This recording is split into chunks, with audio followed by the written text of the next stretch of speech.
బీసీల రిజర్వేషన్ పెంపుకు కూడా టీఆర్ఎస్ ప్రభుత్వం చర్యలు తీసుకుంటుందని చెప్పి భవిష్యత్తులో నేను తెలియజేస్తా ఉన్నా. ఇప్పుడు బీసీలకు ఉన్న పర్సెంటేజ్ రిజర్వేషన్ 1% కూడా తగ్గదు.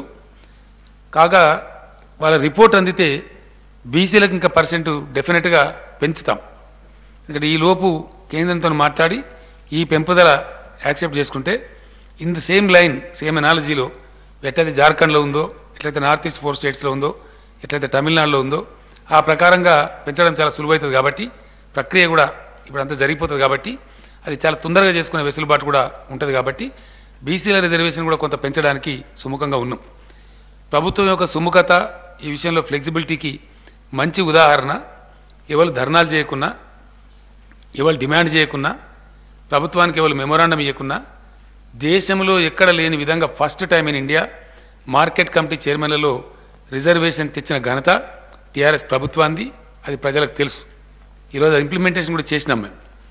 అంటే ప్రజలకు న్యాయం చేయడంలో టీఆర్ఎస్ ప్రభుత్వం ముందుంటుందన్న దానికి ఇది ఒక మంచి ఉదాహరణ అని కూడా నేను మనవి చేస్తా ఉన్నా.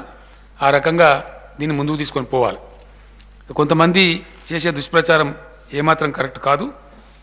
ఈ నేపథ్యంలో తప్పకుండా సామాజిక స్వరూపాన్ని పరిగణలోకి తీసుకొని చేసుకునేటువంటి వెసులుబాటు రాష్ట్ర ప్రభుత్వాలకు ఉండాలి. అందువల్ల ఈ స్టెప్ ఈరోజు తీసుకుంటా ఉన్నాం. ఇది తెలంగాణ రాష్ట్రం ఏర్పడడం ఒక చరిత్ర అయితే, రాష్ట్రం ఏర్పడ్డ తర్వాత తీసుకునేటువంటి చర్యలలో రైతు రుణమాఫీ ఇచ్చిన హామీ మేరకు పరిపూర్ణం కావడం ఒక చరిత్ర. అద్భుతంగా అన్నదన్నట్టు చేసుకోవటం.